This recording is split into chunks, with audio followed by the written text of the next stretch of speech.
আসসালামু আলাইকুম দর্শক, মোহাম্মদ আখতারুজ্জামান বলছি। ফিশারিজ বাংলাদেশ চ্যানেলটি বিশ্বের যে প্রান্ত থেকে দেখছেন সেই সমস্ত মাছ ও চিংড়ি খামারি ভাইদের স্বাগত জানাচ্ছি। আশা করছি আপনারা ভালো আছেন। আজকে যে ভিডিও, সেই ভিডিওটি আসলে কি বলবো, বেশ প্রবলেম্যাটিক এই সময়ের জন্য। সেটা হলো, আমাদের খামারি ভাইরা প্রায় বলে থাকেন যে তার পুকুরের যে ম্যানেজমেন্ট সেটা ঠিক আছে, সব কিছু ঠিকঠাক আছে, পুকুরে অ্যামোনিয়া নাই, তারপরে হচ্ছে পিএইচ লেভেলও মোটামুটি ঠিক আছে, তারপরেও কেন জানি তার পুকুরের মাছ বা চিংড়ি প্রত্যেকদিন কিছু না কিছু মারা যাচ্ছে। তো এই বিষয়টার ক্ষেত্রে যেটা মানে মানে গুরুত্বপূর্ণ সেটা হচ্ছে যে, যেহেতু এগুলো কিছু নাই, তারপরে হচ্ছে আপনার মারা যাচ্ছে, তার মানে কিছু না কিছু তো সমস্যা আছেই। তো এই একটা অদৃশ্য ঘাতক, যেটাকে আমরা নাইট্রাইট বলছি, এই নাইট্রাইটটা আসলে কেন অদৃশ্য ঘাতক বলা হচ্ছে, এই নাইট্রাইটটা কী, কী করে আসলে কী সমস্যা তৈরি করে মাছ বা চিংড়ির জন্য, এবং সবশেষে আমি প্রতিকার কী করবেন সেই বিষয় নিয়ে কথা বলবো।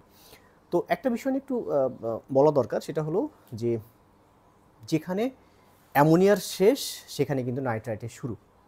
এইটা আসলে কথা বলা যায় যে, আপনি যখন টেস্ট কিট দিয়ে যখন চেক করবেন, অ্যামোনিয়া টেস্ট কিট আমাদের বাজারে তো ammonia test kit, pH test কিটটি অ্যাভেলেবল এখন, যদিও নাইট্রাইটও পাওয়া যাচ্ছে। তো খামারিরা সাধারণত পিএইচ বা অ্যামোনিয়া টেস্ট কিটটাই রাখেন সাধারণত।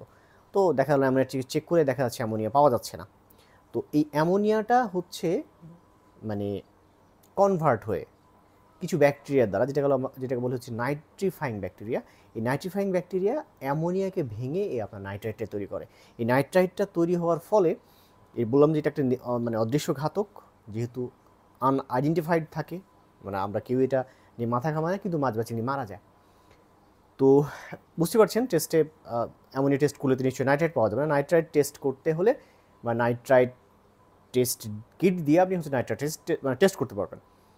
এখন স্বাভাবিকভাবেই এটা হচ্ছে আপনার একটা নাইট্রোজেনাস যৌগ বা নাইট্রোজেনাস কম্পাউন্ড। এখন প্রশ্ন হলো, কি ক্ষতি করে আসলে এই নাইট্রাইটটা, কি ক্ষতি করছে পুকুরের জন্য, মাছ বা চিংড়ির জন্য? প্রথম কথা হচ্ছে, কিছু মাছ চিংড়ি তো মারা যাচ্ছেই। মারা যাচ্ছে কেন বুঝতে পারছেন, লিভার, কি বলবো, প্লিহা, তারপরে কিডনি, স্নায়ুতন্ত্র, এগুলো কিন্তু ধ্বংস হয়, নষ্ট হয়ে যায় মাছের। তো যার ফলে হচ্ছে মারা যাচ্ছে, এটা একটা ব্যাপার। কারণ আপনি যখন টক্সিক একটা এনভায়রনমেন্টে থাকবেন, তখন কিন্তু স্বাভাবিকভাবে মারা যাবে, এটাই স্বাভাবিক।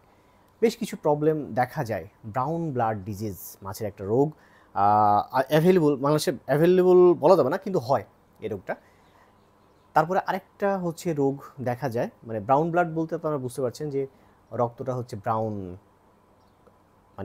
ব্রাউন বর্ণের আসলে কালারটা। এবং আরেকটা রোগ হচ্ছে দেখা যায়, সেটা হচ্ছে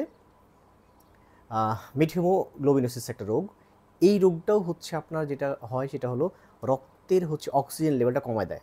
একটা মাছ, তার দেহে হচ্ছে অক্সিজেন ঠিক মতো অক্সিজেন লেভেলটা, ব্লাডে অক্সিজেন লেভেলটা কমে যাচ্ছে, তার মানে সে ভালো মতো ব্রিথ করতে পারবে না, শ্বাস নিতে পারবে না, ঠিক মতো চলাফেরা করতে পারবে না, আলটিমেটলি সে মারা যাবে যখন ব্লাডে অক্সিজেন লেভেলটা কমে যাবে। এই প্রবলেমগুলো হচ্ছে নাইট্রাইট তৈরি করে। এখন আসছি, এই নাইট্রাইট হচ্ছে কোথা থেকে আসে। এখন কোশ্চেন তো আসবেই, স্বাভাবিক, যে আপনি একজন মাছ চাষি, আপনার তো জানতে হবে যে আসলে আপনার ম্যানেজমেন্ট ঠিক আছে, তাহলে কেন এই নাইট্রাইটটা আসছে। নাইট্রাইটটা আমি বলেছি, এটা হচ্ছে একটা নাইট্রোজেনাস কম্পাউন্ড, নাইট্রোজেনাস যৌগ। তো এই ক্ষেত্রে যেটা হচ্ছে সেটা হলো যে, আপনি মনে রাখবেন, প্রোটিন ভেঙে কিন্তু অ্যামোনিয়া তৈরি হয়। অ্যামোনিয়ার পরবর্তী স্টেজটা হচ্ছে নাইট্রাইট। এখন প্রোটিন আপনি কোথা থেকে দিচ্ছেন পুকুরে, সেখান থেকে সহজ ক্যালকুলেশন, সহজ বোধগম্য বিষয়, যে আমি যেখানে হচ্ছে প্রোটিন ভাঙছে সেখান থেকে ওই আনইটেন যে প্রোটিনটা, হ্যাঁ, খাওয়া হচ্ছে না যে প্রোটিনটা, সেই প্রোটিনটা ভেঙে কিন্তু হচ্ছে অ্যামোনিয়াটা আসছে, এবং অ্যামোনিয়া থেকে কিন্তু নাইট্রাইটে পরে কনভার্ট হচ্ছে নাইট্রিফাইং ব্যাকটেরিয়াগুলো দিয়ে। নাইট্রিফাইং ব্যাকটেরিয়া বুঝতে পারছেন, কিছু ক্ষতিকর ব্যাকটেরিয়া আছে, এরা এটা করছে। এখন কী হচ্ছে, খাবার যেগুলো দিচ্ছেন আপনি, সেই খাবারে প্রোটিন থাকে, সেই প্রোটিনটা যখন হচ্ছে আপনার এই নাইট্রিফাইং ব্যাকটেরিয়া দ্বারা হচ্ছে ভেঙে হচ্ছে অ্যামোনিয়া থেকে পরবর্তীতে নাইট্রেট তৈরি হচ্ছে। অর্থাৎ খাবার, আপনি যে খাবারটা দিলেন সেই খাবারটা যেগুলো মাছ খেলো না, ওয়েস্টে যেগুলো থাকলো, সেখান থেকে আপনার এই নাইট্রেট আসছে। মল, যে খাবারটা খাচ্ছে সেগুলোর সেমি ডাইজেস্টেড যে ফিক্যাল ম্যাটারগুলো আছে, অর্থাৎ খাওয়ানো হলো মাছকে খাবার, সব তো আর খেতে পারে না, যেটা মল হিসেবে বের হয়ে যায়, সেখান থেকেও কিন্তু এই অ্যামোনিয়া আসে, তার পরবর্তীতে নাইট্রেটে পরিণত হয়। এছাড়া যে বিষয়টা সেটা হলো যে আপনার পুকুরের কী বলবো গাছ থাকে, পাড়ে গাছ থাকে, সেই গাছের যে মানে পাতা, সেই পাতাতেও কিন্তু পচে এই নাইট্রেট হতে পারে, কারণ পাতাতেও কিন্তু হচ্ছে বুঝতে পারছেন যে প্ল্যান্ট প্রোটিন, উদ্ভিদের যে প্রোটিনটা সেটা কিন্তু আছে, সো সেটা ভেঙেও কিন্তু হতে পারে। সো এই বিষয়গুলো থেকে বুঝতে পারছেন নাইট্রোজেনাস এই কম্পাউন্ডটা হচ্ছে। এছাড়া অন্য যে কোনো নাইট্রোজেনাস কম্পাউন্ড, নাইট্রোজেনের যে সার, যে কোনো বিষয় থেকে আপনার কিন্তু এগুলো আসতে পারে।